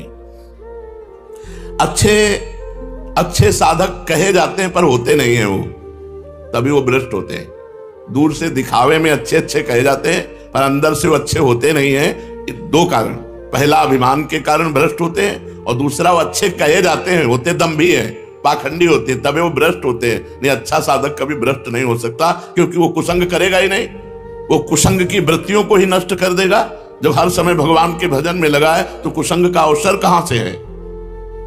साधक साधना के प्रकाश में अपने दोषों को देखता है, मेरे अंदर ये दोष है, और भगवान से प्रार्थना करके भजन के प्रभाव से उस दोष को जड़ से नष्ट कर देता है। जो दोष होते हुए अपने को सिद्ध मानने लगते हैं, भगवत प्राप्ति हुई नहीं और अंदर सब दोष भरे हैं और चार लोग दंडवत प्रणाम कर लिए, चेला बन गए तो अपने को सिद्ध मानने लगते हैं। ऐसे लोगों की बड़ी बुरी दशा होती है, भ्रष्ट होते हैं, पक्का भ्रष्ट होते हैं ऐसे लोग। क्योंकि साधना में प्रियता नहीं, अपने को सिद्ध मान के पुजवाने लगे और सारे दोष अंदर हैं, अभी दोषों का नाश हुआ नहीं। जहां कुसंग का संयोग हुआ वहां भ्रष्ट हो गए, नष्ट हो गए। ऐसी अवस्था में बुरे संग में वो फंस जाते हैं। दबे हुए दोष उनको अपना गुलाम बना लेते हैं, साधक को साधना पथ से भ्रष्ट कर देते हैं। इसलिए डरो नहीं, अभिमान से डरो और अपने दंभ पाखंड से डरो। जो है नहीं वो दिखावा मत करो। अपने अंदर दोष है तो ग्लानि करो, पश्चाताप करो, भगवान से प्रार्थना करो। साधना पथ की रक्षा किस प्रकार से करें कि हम गिरे ना? अगर श्रद्धा का पाथेय है, भक्ति का कवच है और नाम जब अंग रक्षक है तो डरने की बात नहीं। श्रद्धा का पाथेय है, श्रद्धा ये पूरे रास्ते में चलने का आहार समझो। बिना श्रद्धा के इस मार्ग पे चला नहीं जा सकता। तो श्रद्धा का पाथेय, भक्ति का कवच और नाम जप अंग रक्षक। नाम पहारू दिवस निशि, रात दिन नाम का पहरा है तो तुम्हारी साधना को कोई बाल बांका भी नहीं कर सकता, भक्ति का कवच कोई तोड़ नहीं सकता। और श्रद्धा है तो बढ़ती चली जाएगी साधना। कभी भी ऐसा साधक भ्रष्ट नहीं होता जो श्रद्धा का पाथे, भक्ति का कवच और नाम जप का सरदार साथ रखता है। अंगरक्षक सरदार नाम जप है। ये महाबलवानों का भी बलवान है, बाल बांका नहीं हो सकता। बार बार आप कहते हैं कि तीव्र उत्कंठा होनी चाहिए साधना में, तो ये तीव्र उत्कंठा कैसे हो साधना में? ये किसी शुभ कर्म का फल नहीं है। तीव्र उत्कंठा ये तो साधु संग से प्राप्त होती है। जैसे आप रोज सत्संग सुन रहे हैं, रोज सत्संग सुने तो आपके अंदर उत्कंठा जागृत हो जाएगी कि विषयों का त्याग करके एकदम। जो तीव्र उत्कंठा है ये किसी कर्म फल से नहीं मिलती, ये साधु संग से मिलती है। जितने परिवर्तित हुए हैं सब साधु संग से भी है। और साधु संग ऐसा नौका है कि आपको मोह त्यागने का कितना कष्ट हुआ बताओ? कौन सा आपने उपाय किया जिससे आपने मोह त्याग दिया? बस हवा आई और बहकर वृंदावन आ गए। मोह का त्याग अपने आप सहज में हो गया। नहीं मोह त्याग। एक सन्यासी जी मिले थे हमें काशी में, मिलते रहते थे घाट में जब जाते। वो विश्वनाथ जी जाया करते थे घाट में, जैसे मिलते तो प्रणाम करते थे। तो एक दिन बड़े उदास थे। हमने कहा आज आपका चेहरा उदास है, किसी गूढ़ विषय पर चिंतन है क्या? उनका गूढ़ विषय क्या, 90,000 रुपया जमा किया था। ये 25-30 वर्ष पहले की बात होगी। हमारे भाई की बिटिया का ब्याह था, हमने दे दिया। बिटिया का ब्याह हुआ, इसके बाद उसका दूल्हा मर गया। तो भाई कहता कि तुम्हारे सन्यास के पैसा लगे, इसलिए हमारी बिटिया का सुहाग उजड़ गया। तो हमने यहाँ काशी के संतों से भी पूछा तो उन्होंने कहा हाँ, सन्यासी का पैसा तो गृहस्थ में नहीं जाना चाहिए, 1-1 रुपया दान पुण्य का। बोले बहुत समस्या हो गई। अब आप समझो वो थे 70 वर्ष के। 70 वर्ष के होने पर भी अपने परिवार की ममता नहीं छोड़ पाए थे। अपने भाई, भतीजा और भतीजा, बिल्कुल जिस मार्ग में चल रहे हो इस मार्ग में सब जगह से समेट कर एकमात्र प्रभु, एकमात्र प्रिया प्रीतम। तो ये साधु संग से स्वभाव। सर्वसंग पहो ही माम, सत्संगः सर्वसंगो पहो ही माम। समस्त संगों का अपने आप त्याग करवा देगा यदि सत्संग हो रहा है। रोज सत्संग सुनने को मिले तो निश्चित सारे दोषों पर विजय प्राप्त हो जाएगी। श्री भगवान की अपार कृपा उस पर बरसती है जो साधु संग करता है। उस कृपा के प्रभाव को जानकर उसके जीवन में भगवत प्राप्ति की तीव्र उत्कंठा आ जाती है। असली उपाय है भगवान की कृपा से साधु संग हो जाना, जिससे भगवान की महिमा और इस जीवन का परम लक्ष्य, कि मेरे जीवन का लक्ष्य क्या है, भगवत प्राप्ति। साधना में क्या मापदंड रखें कि मेरी चाल धीमी चल रही है या मेरी चाल उत्तम चल रही है? सही साधक वही है जो अपनी चाल को धीमी ही समझता है। मेरी चाल उत्तम है, यह उत्तम साधक का लक्षण नहीं है। मैं बहुत अधम हूं, जैसा भजन होना चाहिए, जैसी साधना होनी चाहिए वैसी मेरे से नहीं हो रही, ये अंदर बना रहना चाहिए। साधक को कभी अपनी साधना में संतोष नहीं होना चाहिए। अच्छा चल रहा है, नहीं अभी अच्छा कहां चल रहा, अभी राधा बोलते हैं आंख में आंसू कहां आया, अभी श्री जी कहां दिखाई दे रहे हैं, अभी अच्छा कहां चल रहा है। साधना में जितना संतोष होगा उतना ही वो आगे बढ़ेगा। जब अपनी चाल धीमी मानेंगे तो आपकी उत्तम साधना होगी। यही मापदंड है, साधना में असंतोष और अपनी चाल धीमी मानना और सबको भजनानंदी मानना। सब महान है, अधम तो हम ही है, भेष रखे हैं और जैसा भजन होना चाहिए वैसा नहीं होता, ऐसा अंदर दुख बना रहना चाहिए, उसकी साधना उत्तम बढ़ेगी। साधना जल्दी सिद्ध हो जाए, अपनी तरफ से क्या उपाय करना चाहिए? भगवान का दृढ़ भरोसा, दृढ़ आश्रय। साधना सिद्ध होने का उपाय, सब दोषों से मुक्त होने का उपाय, भगवान का दृढ़ भरोसा। हम वही मुंह की खाते हैं जहां भगवान की आज्ञा का उल्लंघन करते हैं, शास्त्र आज्ञा का उल्लंघन करते हैं, पक्का समझ लो। गुरुदेव भगवान कहते थे चाहे 24 घंटा भजन कर लो, अगर 1 मिनट भी आज्ञा का उल्लंघन करोगे तो 24 घंटे के भजन का आनंद अनुभव नहीं कर पाओगे। बिल्कुल ठीक लकीर पे चले, जो लकीर खींच दी गई वैसे। लकीर का फकीर, फकीर कौन?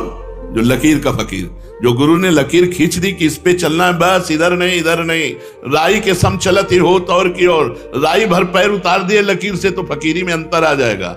लकीर का फकीर, जो गुरु ने शास्त्र ने लकीर खींच दी, बस उसी पे चलना है। इधर उधर गाड़ी उतारोगे पलट जाएगी। जो जीटी रोड बना है उसी पे चलो। ये जो संप्रदाय है, जो मार्ग है, ये जीटी रोड है, राजमार्ग है, इसमें गिरोगे नहीं। अपनी जान में प्रयास में कमी न रखे, साधना का अभिमान न रखे और भगवान का भरोसा रखे तो जल्दी साधन सिद्ध हो जाता है। साधन में साधक को मेल जोल बढ़ाना ठीक है कि नहीं? ये हमारे दोस्त हैं, हमारे परमार्थिक अगर हैं, भजनानंदी हैं तो कोई दोष नहीं है। और अगर थोड़ी भी संसारिकता उसमें है तो तुम्हें गिरा देगी। इसलिए दोस्त नहीं बनाना चाहिए। जीवन में दोस्त नहीं बनाया आज तक, अभी कोई दोस्त नहीं, आगे भगवान जाने। आज तक कोई दोस्त नहीं तो दुश्मन का सवाल ही नहीं होता। जब दोस्त हो तो दुश्मन हो, न दोस्त है न दुश्मन है। भगवान ने बड़ी कृपा की, आज तक एक दोस्त नहीं, एक भी नहीं है। वृंदावन में रहते हुए 27-28 वर्ष हुए जा रहे हैं, एक भी दोस्त नहीं। पीछे तो वैराग्य में जीवन रहा तो वहां दोस्त का सवाल ही नहीं उठता। यहां भी एक भी दोस्त नहीं। कोई सब संत महंतों की चरण रज माथे पे है, लेकिन अपना किसी से नहीं है कि अमुक आश्रम के अमुक महंत से हमारा प्रेम है। सबसे प्रेम है, सबकी चरण रज वंदना है, लेकिन अपनी दोस्ती किसी से नहीं है। परमार्थ में, साधन मार्ग में मेल जोल बिल्कुल ठीक नहीं है। मेल जोल में धोखा हो जाएगा। जमुना बाई ये जुगल घाट पे रहती थी। अजीज बेग अकबर का भांजा, वो यहां गश्त पे आया हुआ था, अपने सैनिकों के साथ देखा ब्रह्मचारिणी, फटे पुराने कपड़े शरीर पे लपेटे, यमुना स्नान करके तो तेज झलक रहा था। तो सैनिकों से कहा ऐसी सुंदरी तो हमारी सेवा में आनी चाहिए। तो बोले सरकार ये विरक्त है, साधु है, ये ऐसे। अब उसका मन ललचा गया देख करके, गीले वस्त्र में ऐसे। 2 वेश्याएं भेजी, वो साधु के वेश में आई और भगवान की चर्चा कर दी। 8-10 दिन लगातार आई तो वो साधु भाव से सम्मान करके बैठा लेते।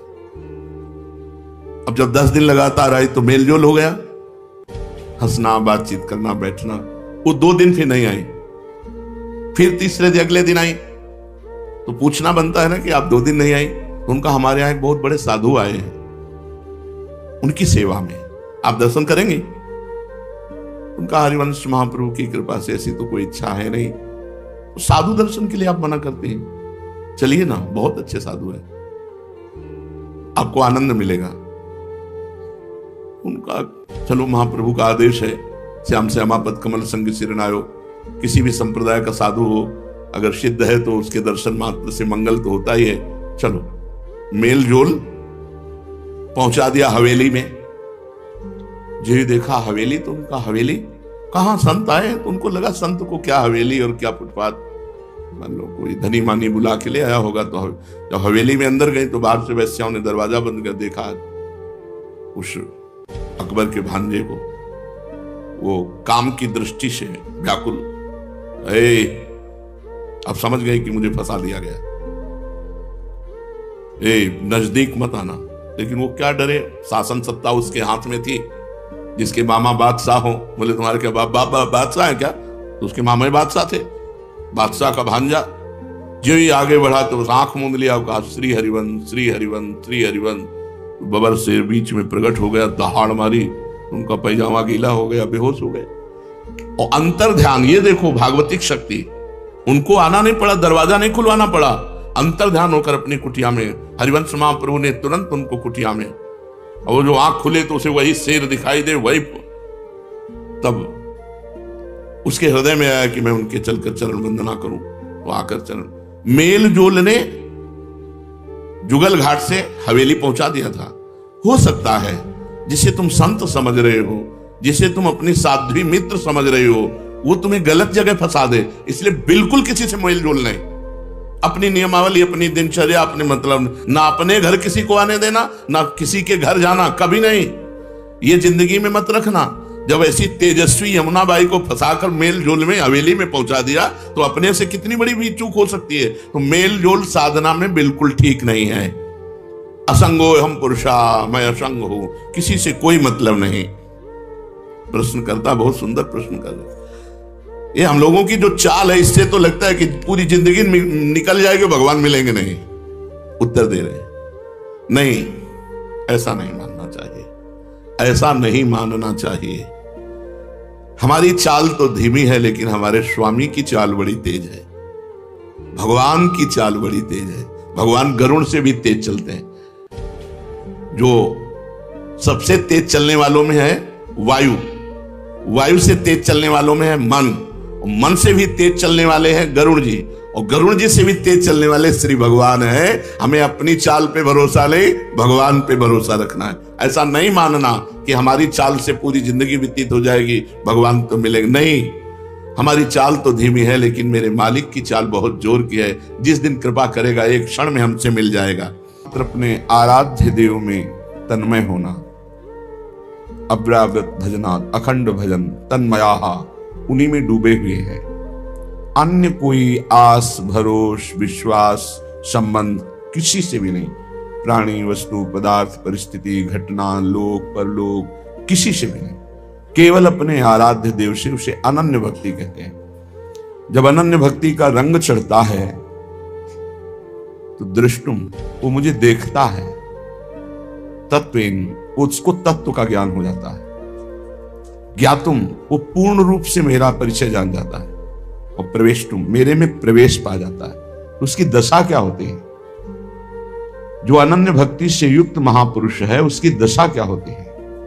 नारायण स्वामी जी जो तत्वज्ञानी महापुरुष हैं, सन्यासी हैं और श्री कृष्ण के अनन्य प्रेमी हैं, वो प्रवेशतुम दृष्टुम ज्ञातुम तत्वेन च पूर्ण है। इसमें चारों में तत्व का ज्ञान है, भगवत रहस्य का ज्ञान है, भगवान में वो प्रवेश पाए हुए हैं और भगवान का साक्षात्कार किए। तो स्थिति क्या होती है? वो कह रहे हैं अब मोहन का चिंतन नहीं करना है, मोहन हमारे मन में बस गए हैं। मोहन बसी गयो मेरे मन में, मन में जो इंद्रियाणाम मनश्चास्मि में, वो भगवान प्रकाशित हो गए मन में। अब मन नहीं, अब मोहन हो गया, मन मोहन हो गया। मोहन बसी गयो मेरे मन में, लोक लाज कुल कान छूट गई, या की नेह लगन में। मोहन बस गयो मेरे मन में, मन मोहन हो गया।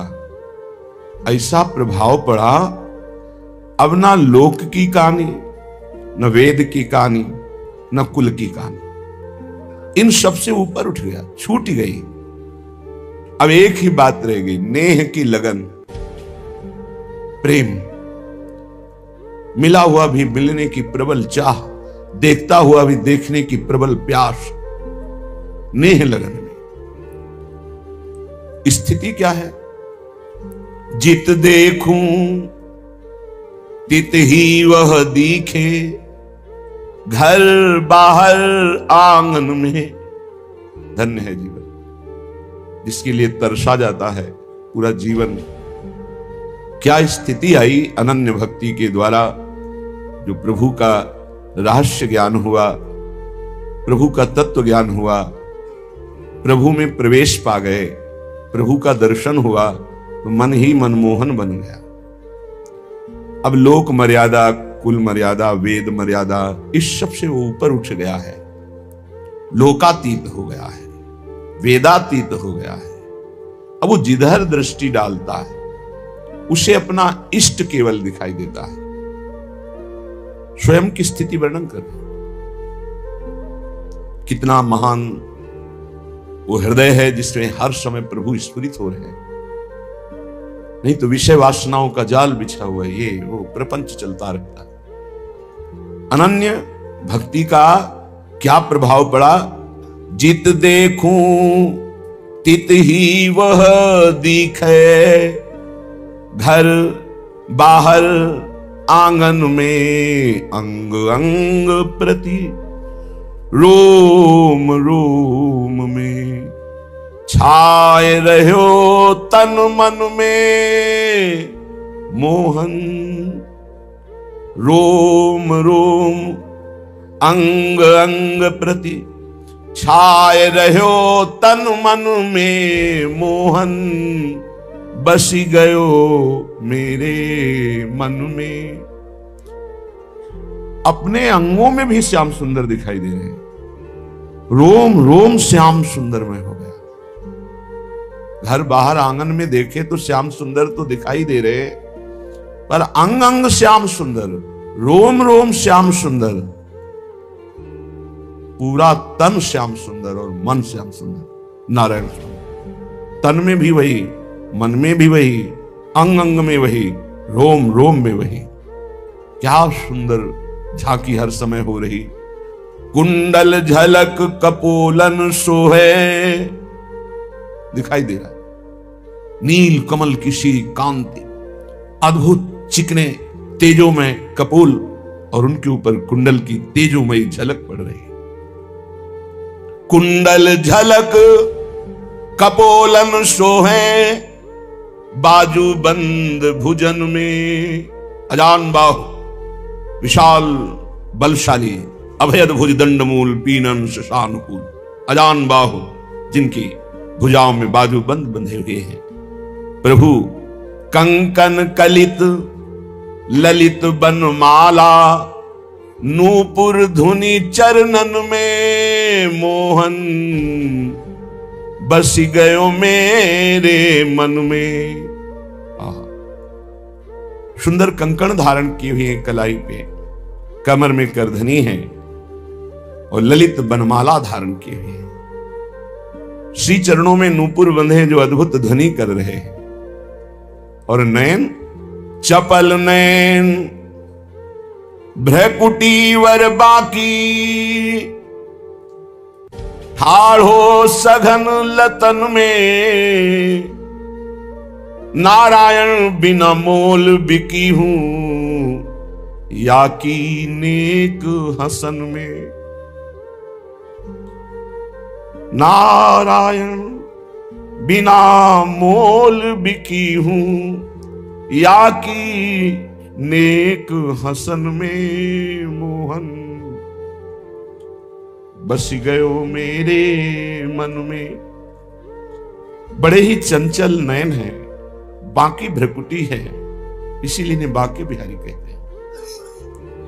ये सघन लताओं में खड़े हैं। नारायण स्वामी कहते बिना मोल की मैं बिक गई,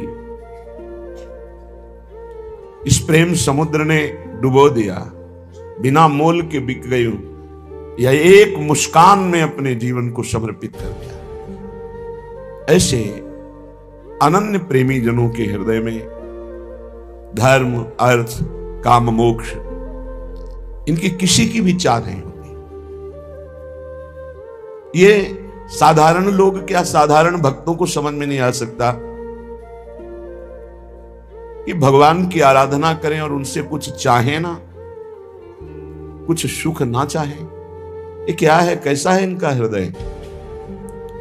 भगवान की भक्ति करें, भगवान की आराधना करें और उनसे हम कोई लाभ ना चाहें। ऐसे तो लाखों करोड़ों भक्तों में कोई एक भक्त होता है, कोई एक जो कहो हरिवंश रस बिरलो समझन हार, एक दो ही जो पाइए खोजी सब संसार। कोई एक दो लाखों लोग भजन कर रहे हैं, लाखों, लेकिन प्रभु से सुख पाने के लिए, प्रभु से कल्याण कराने के लिए, प्रभु से अपना मंगल चाहने के लिए। धन्यवाद, वो भी उदार माने हैं, भगवान ने उनको भी उदार कहा है, आर्त को भी, अर्थार्थी को भी, जिज्ञासु को भी। भगवान से संकट निवृत्ति चाहना, भगवान से अर्थ भोग सामग्री चाहना, भगवान से ज्ञान चाहना, भगवान में स्थित हो जाना, मोक्ष प्राप्त कर, चारों महान है। लेकिन यहां वृंदावन नित्य विहार रस में इन चारों की चर्चा नहीं। ये समझ में इसलिए नहीं आएगा कि अभी हम देह भाव से युक्त हैं तो लगता है भगवान की आराधना सुख प्राप्ति के लिए की जाती है। यदि मेरी मन चाही सुख सामग्री न मिली तो आराधना का फल क्या है? यहां अपार सुख का समुद्र लहरा रहा है। मांगोगे तो क्षुद्र कण मांगोगे। जैसे प्यासा आदमी प्यास बुझाने के लिए ओस को चाटने लगे तो जीवन हो जाएगा, प्यास नहीं बुझेगी। ऐसे ये ओस कण जैसे भोग है यहां से लेकर ब्रह्मलोक तक। अगर हम आराधना करके मांगना भी चाहते तो हमारी केवल मांग ओस कणों की है जिनसे कभी प्यास नहीं बुझेगी। प्रेम समुद्र में हमारी प्यास बुझेगी। अगर हम ना मांगे और आराधना करें गुरुजनों की बात मानकर तो हमको ओस कण नहीं, हमें प्रेम समुद्र का पान करने को मिलेगा। प्रेम समुद्र, अपार सुख, अपार आनंद, जहां किंचन मात्र भी दुख का लेश नहीं। स्वयं भगवान गीता जी में कहते हैं, जैसे विशाल सरोवर के प्राप्त हो जाने पर छोटे मोटे गड्ढों की याद नहीं आती, जरूरत नहीं होती, ऐसे एक बार भगवदानंद स्फुरित हो तो ब्रह्मलोक तक के भोगों की विश्वत त्याग वृत्ति हो जाती है। ब्रह्मादिक के भोग शब्द विषम लागत ताहि, नारायण ब्रज चंद की लगन लगी है जाए। अभी लगन को समझा नहीं। इस मार्ग में सर्वाश्चर्य की बात यह है कि यहां सर्वविध श्रृंगार है और उत्तम भोग है, पर यहां के प्रेमी सब त्यागियों के सिरमौर हैं। बड़ा सूक्ष्म विषय। अपने युगल सरकार की सुखेच्छा यहां के उपासक का जीवन है। यहां महामहिम श्रृंगार है, महामहिम अत्यधिक भोग है, पर त्यागियों की वो शिरोमणि है प्रेमी जन। ये बड़ा सूक्ष्म विषय है। त्यागी का त्याग तो दिखाई देता है कि वो कपड़ा नहीं पहनता, दिगंबर रहता है, भभूत लगाता है, ऐसा, वो वृक्ष के नीचे ऐसा। लेकिन ये श्रृंगार चरम सीमा का भोग और युगल सुखेच्छा के अतिरिक्त इनके अंदर कोई वासना, कोई इच्छा, ना मोक्ष की न कोई और अन्य की। इस त्याग को कैसे कोई जान सकता है? इन प्रेमियों के जीवन की प्रत्येक श्वास, मन की प्रत्येक सूक्ष्म से सूक्ष्म वृत्ति और शरीर की प्रत्येक क्रिया एकमात्र सहज में युगल सरकार के लिए होती है, प्रिया प्रीतम के लिए। इस महान परम त्याग और समस्त उत्तम महाभोगों का सानिध्य ये समझ में नहीं आता। ये बड़े बड़ों की समझ में नहीं आता। ये बड़े बड़े विद्वानों की, त्यागियों की बुद्धि में भ्रम हो जाता है। ये बैरागी कैसे है, त्यागी कैसे है? सबसे दुरूह पहली यह है कि उनका जीवन, प्रेमी जनों का, जो वृंदावन नित्य विहार रस की, इनकी प्रत्येक श्वास, प्रत्येक मन की सूक्ष्म से सूक्ष्म वृत्ति और शरीर की प्रत्येक क्रिया केवल युगल सरकार के लिए है। तथापि परम त्याग और महामहिम भोगों के बीच में रहना ये बड़ी पहेली है। इसे बड़े बड़े त्यागी और ज्ञानी जन नहीं सुलझा सकते कि इनका ऐसा कैसा त्याग भोगों के बीच में रहते हुए, जहां नित्य ब्रह्मानंद स्वरूप में परिनिष्ठित परमहंस इस रहस्य के मर्म को जानने वाले सुखदेव जी, परीक्षित जी मरणासन्न है, 7 दिन में तक्षक सर्प काटेगा, पुलकित होकर के रास लीला सुना रहे, महान आनंद से प्रफुल्लित है, मुग्ध है और पवित्रतम गुप्त रहस्य खोलने लगे। ऐसा परमहंस जो अद्वितीय है, गर्भ से ही बैरागी, नाल छेदन भी नहीं हुआ और घर त्याग करके चल दी। मां का रूप नहीं देखा लौटकर श्री सुखदेव जी ने। वो गोपियों के रूप का वर्णन करते हैं, वो गोपी वल्लभ प्रभु के साथ रास विलास का वर्णन करते हैं। क्या है ये रास? यदि इसमें कहीं भी लोक परलोक के सुख की गंध भी होती तो ये परमहंस बोलते ही नहीं। परम त्यागी महामहिम भगवद अवतार स्वरूप श्री कृष्ण चैतन्य देव जी गोपी का स्मरण करके भाव में डूब जाते। जब कभी ब्रज की चर्चा होती तो अश्रुओं की धारा बहती। महाप्रभु श्री श्री कृष्ण चैतन्य देव बाह्य ज्ञान शून्य होकर प्रेमानंद राज्य में प्रवेश। अगर कहीं इसमें विषय की गंध होती तो ये महापुरुष गोपी नाम लेकर राधा भाव में ये ऐसे विकल हो जाते। जहां श्री विद्यापति जैसे बड़े बड़े प्रसिद्ध कवि विद्वान इन लीलाओं का गायन करके भाव समाधि में डूब गए, जहां महाप्रेमी भक्त सूरदास जी एक से एक अद्भुत रास और विलास के पद हैं, नंददास जी, चंडीदास जी, जयदेव जी, ये बड़े बड़े महापुरुष परात्पर ब्रह्म तत्व को जानने वाले रास का वर्णन कर रहे हैं।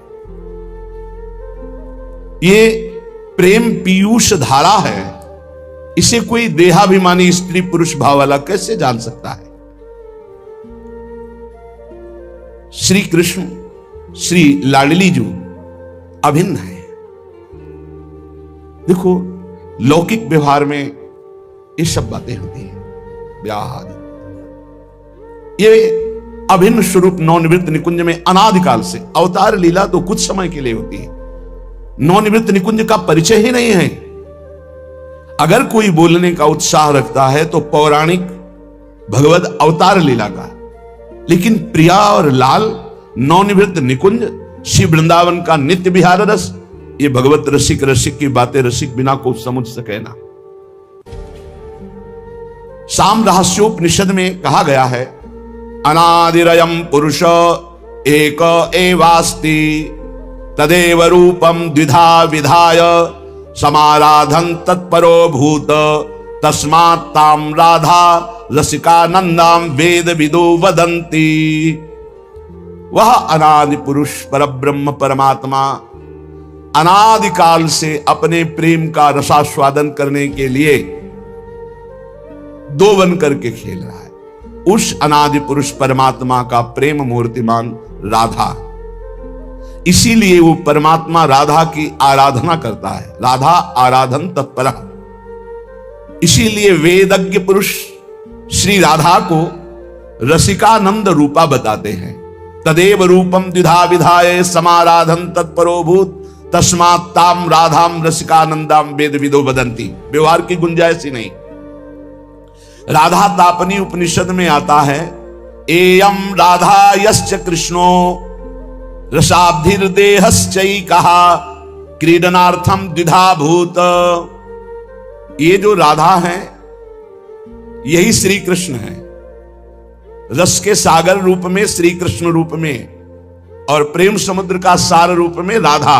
यही राधा श्री कृष्ण है, यही श्री कृष्ण राधा है। वे एक है, पर खेल के लिए राधा और कृष्ण दो रूप धारण किए गए।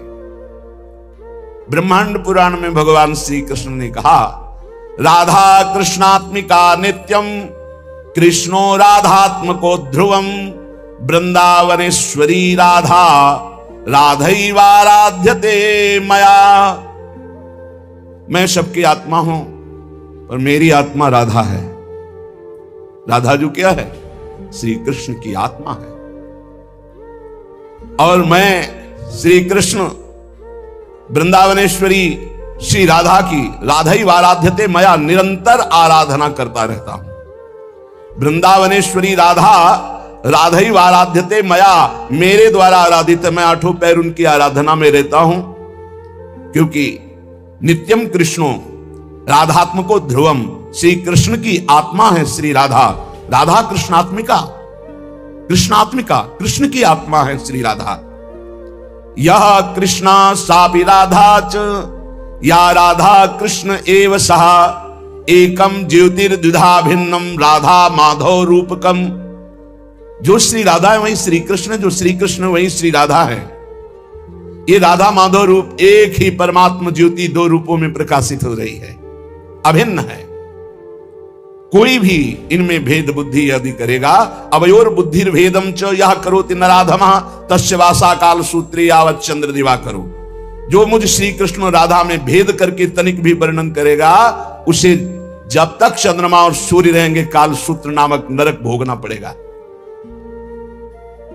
भगवान श्री कृष्ण चंद्र जी कहते हैं, मेरी सामर्थ्य नहीं कि मैं सृष्टि रच सकूं आपके बिना। सृष्टि की रचना में मैं सामर्थ्यवान बनता हूं आपके कारण। आप मूल प्रकृति ईश्वरी हैं, आपके ही सहयोग से मैं हर लीला करता हूं। जब ब्रज की रास का प्रादुर्भाव प्रभु करना चाहते हैं तो योग माया मुपाश्रिता, कल आपने सुना था, हमारी श्री किशोरी जी के ही अंश से योग माया का प्रादुर्भाव हुआ है।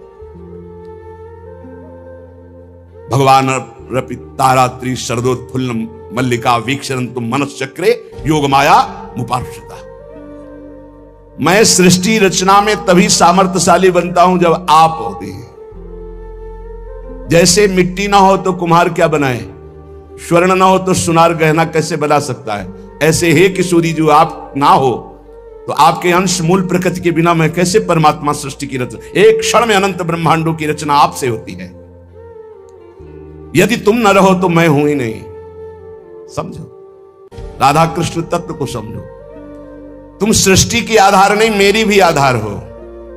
मैं अच्युत संपूर्ण सृष्टि का जो रचना का कार्य करता हूं, मैं बीज स्वरूप, आप मूल प्रकृति ईश्वरी, आपके ही सामर्थ्य से करता हूं। प्रियास्ते हम त्वमपि च मम प्रेयसीति प्रवादस त्वं मे प्राणा अहमपि तवास्मीति हंत प्रलापः त्वं मे ते स्यामहमिति च यत् तच्च नो साधु राधे व्याहारे नो नहि समुचितो युष्मदस्मत् प्रयोगः। यदि मैं प्रीतम हूं और तुम मेरी प्रीतमा हो ये कहते हो तो ये केवल प्रवाद मात्र है। तुम मेरी प्राण हो, मैं तुम्हारे प्राण, ये कहना प्रलाप मात्र है। तुम मेरी हो, मैं तुम्हारा हूं, ये कहना भी साधु शब्द नहीं है। क्यों? क्योंकि हम और आप में मैं और तू का प्रयोग ही नहीं है, हम दो हैं ही नहीं। राधा और श्याम सुंदर में द्वैत है ही नहीं, दो है ही नहीं। जो श्याम सुंदर वही राधा, जो राधा वही श्याम सुंदर। त्वं मे ते स्यामहमिति च यत् तच्च नो साधु राधे। ये साधुवाद नहीं कि आप हो मेरी, मैं आपका, और आप और मैं जहां शब्द लग रहा है, ये साधुवाद नहीं। क्या है? हमारे आप में कुछ भी किंचन मात्र दो है ही नहीं। इसीलिए मैं और तू का प्रयोग मेरे और आपके बीच में नहीं। मैं एक ही, श्याम श्यामा एक ही तत्व। बिलग की तो कहीं कोई गुंजाइश ही नहीं।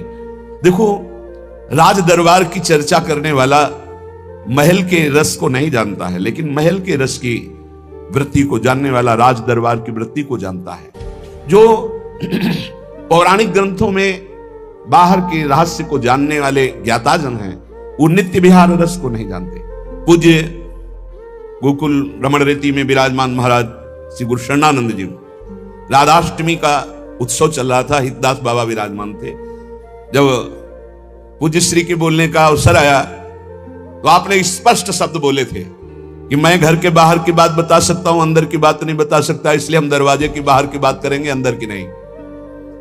आप लोग महल के अंदर की सहचरिया हो, आप लोग बोलो, हम तो घर के बाहर की बात, जहां लाला खेलता है वहां की बात। बहुत अच्छा लगा। और बिल्कुल नहीं निकुंज के विषय में बोले, बाहर की बात, इस श्लोक बोले, बाहर की लीला की बात।